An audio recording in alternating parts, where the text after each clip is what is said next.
over the past year, I've had the privilege of working with some incredible product managers who have landed roles at top companies like Meta, Google, Amazon, Coinbase, Walmart, and many others. But what really sets them apart? Today, I'll be sharing the most powerful lessons from my most successful clients in 2024 to 2025. Look, if you want to land your dream job, get promoted, or become a standout product management leader, pay attention because these lessons can change everything for you. And especially wait for lesson number 6 because it's very surprising and most people just completely miss it. So let's dive in. Lesson 1. Ayush was doing what most job seekers do. Randomly applying, watching YouTube tutorials and hoping for the best. But things only changed when he got a structured roadmap for his job search. Let's hear what happened. I was randomly applying to my dream companies over LinkedIn, hoping that I'll get a call. But yeah, I didn't get any call. I think what finally pushed me was that I had tried everything. Like I tried YouTube videos, I went through a couple of forums, a lot of free resources, a lot of paid resources with minimal investment. So I did all that. I wasn't really seeing any progress. And now looking back, I believe that was definitely one of the best move I've taken. The program is super structured. So which was exactly what I needed because my preparation was random, scattered. It was like having a roadmap for success. That also makes a point that how much IJs can help you from a person like me who had lack of confidence and thinking that I will not be able to do it, to a company like Coinbase with a 0.1% acceptance rate. The bottom line is that you don't have to recreate the wheel. If there's a proven process, follow it and life will be much easier. I mean, just as an example, for me to build my business, I followed someone who had a proven roadmap and that's why we are at where we are right now. Lesson 2, the power of high quality mock interviews. Vivek thought practicing with peers was enough until he realized that a single expert mock interview was worth more than 10 peer interviews. Here's what he had to say. I did get a couple of offers. I also got an offer from Amazon, and never ever I dreamt that I would be rejecting an offer from Amazon and accepting an offer from Walmart. I used to give a lot of peer mocks on other platforms, and I would say that giving like 10 to 15 mocks on other platforms is kind of equivalent to giving 1 or 2 mocks with a good quality coach. And when I talk coach, I mean people who have already worked at companies like Meta, Google, Amazon. So when a person like me gives a mock interview with those people, the quality of feedback that I receive from them is at least 10x higher than what I receive from those normal peer mocks with other platforms. So I think that was the biggest motivating factor for me. I was trying to learn more about how to get better at product sense or product design. And in those, I really learned a lot about the jobs to be done framework.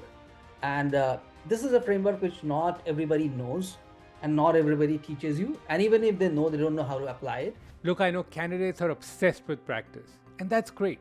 But more important than anything else is the quality of feedback. I can take a look and give you exactly what you need to improve that massively improve your chances of getting to the next level. While with your peers, it's just a case of the blind leading the blind. Lesson 3, rejections are just redirections. Look, I get it.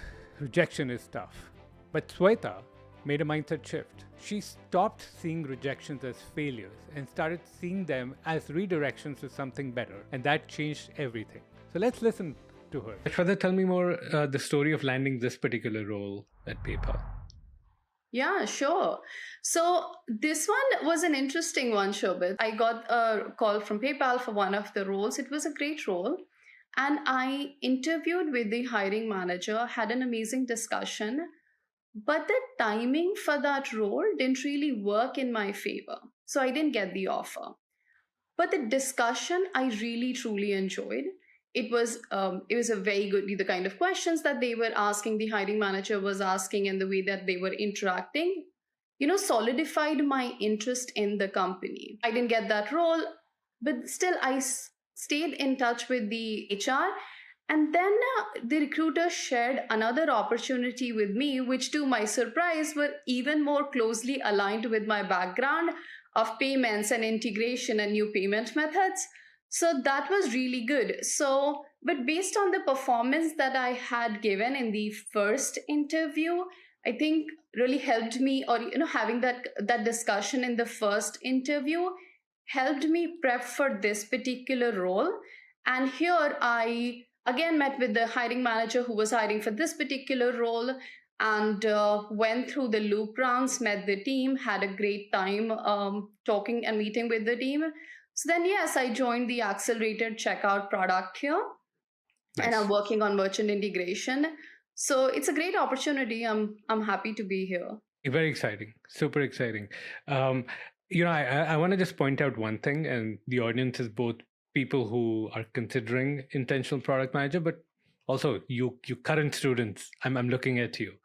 The fact that you got a quote unquote rejection, right?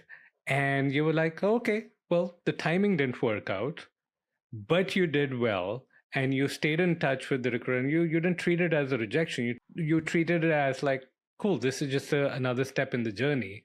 And then obviously you had great interview performance and just continued. So like, I really want to emphasize that, just that way of looking at things that you demonstrated.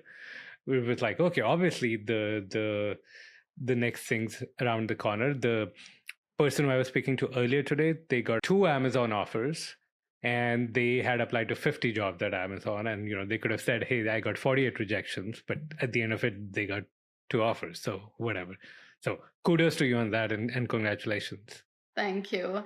Yes, I think more than rejections, I had through the mindset work learned to see rejections as more of redirections. Lesson 4: networking beats cold applications. Kalyan, like so many others, thought that more applications equals more chances.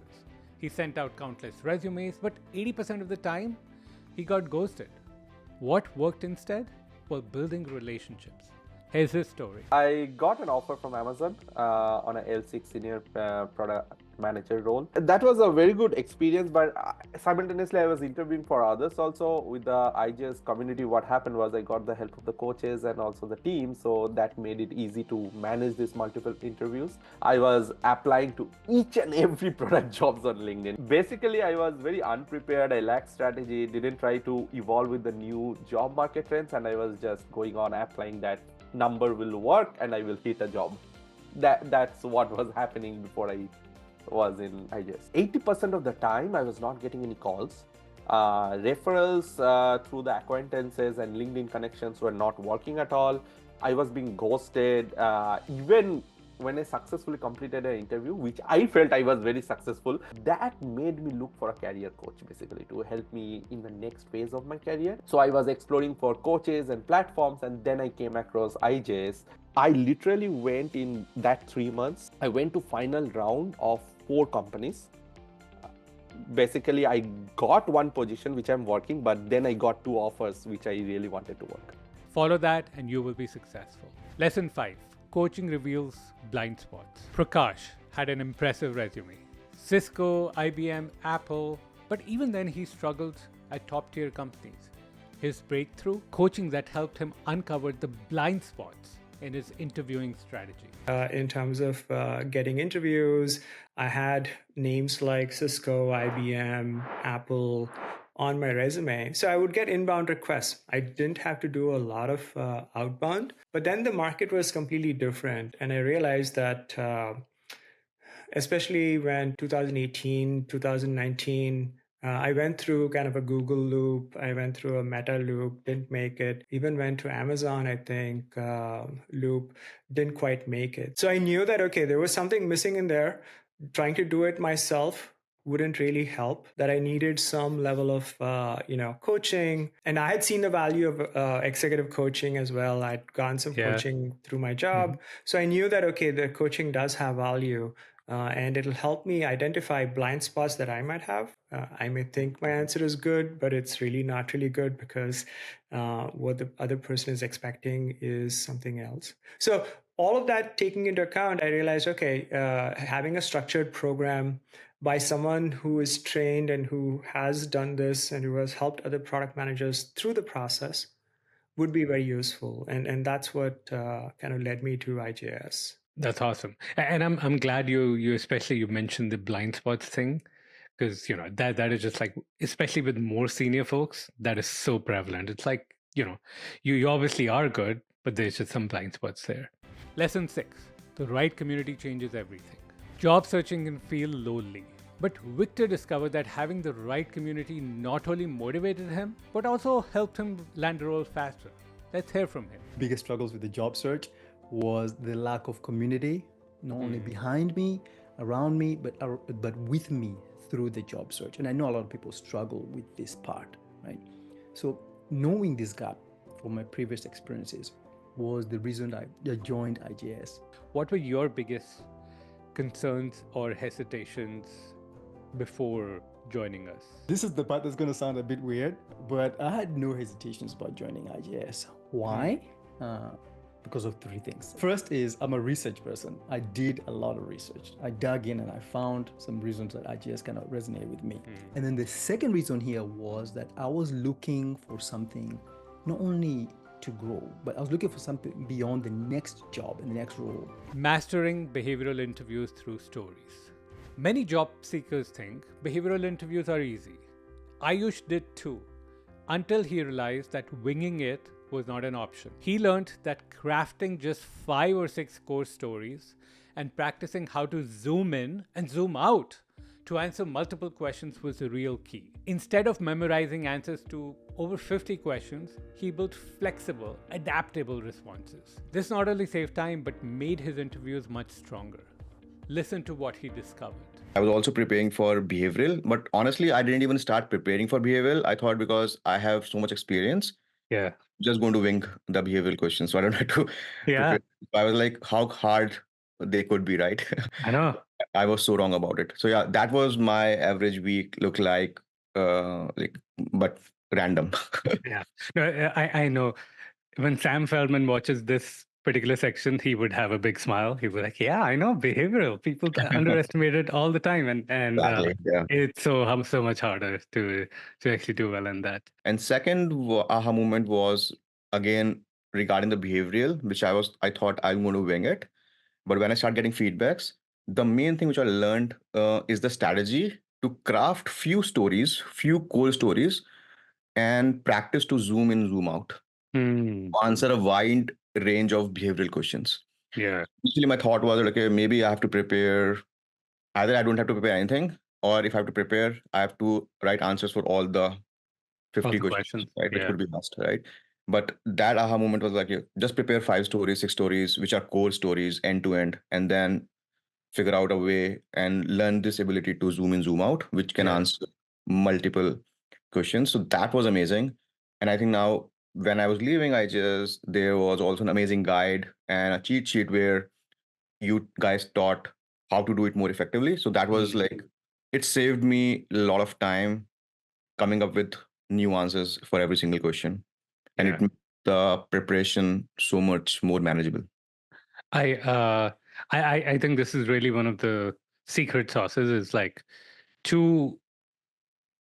for anyone to have this pressure that, hey, I'm going to know all these answers to everything. It's just too much. You can't keep it in your brain. And so could you like maybe just give an example? What's a story? Like people often get confused. They're like, so do you mind you don't have to give your example, but just like, what would a story look like? Yeah, story is like you can pick any of your project. The recent, the better, because you remember more of the details about it and it's recent. And then end to end, what happened in that project, what were successes, what were your failures, where you had conflicts. So just write it down, all those things in that story end to end. And then obviously get it reviewed by the coaches and do the proper narration. But then once you have that story end to end written, it's become very easy to pick answers from that one story instead of writing multiple stories. Love it. So if you ask, okay, what is the success? You can zoom in on the success part. If they ask what is the failure, you can zoom in on the failure part. Yeah. Obviously, there is a structure to it, like star format, which is like there. You follow the star format, but then you have the ability to zoom in, zoom out on that particular answer from that story. So you keep one story in your mind and then answer multiple questions. So I think that's what the story is. Thank you. There you have it, the most powerful lessons from my most successful clients in 2024 to 2025. If you're feeling you're not getting to where you want to in 2025, then ask yourself, do I have a structured plan? Am I getting expert feedback? Is my mindset helping me or hurting me? Am I networking intentionally? Do I have the right support structure and the right community? If not, it's time to change your approach. If you want to fast track your success, click the link in the description to learn more about the intentional job search and how we can help you land the job that you deserve. And also, before you go, make sure you like this video, subscribe to the channel, and drop a comment below with your biggest takeaway, and see you in the next video.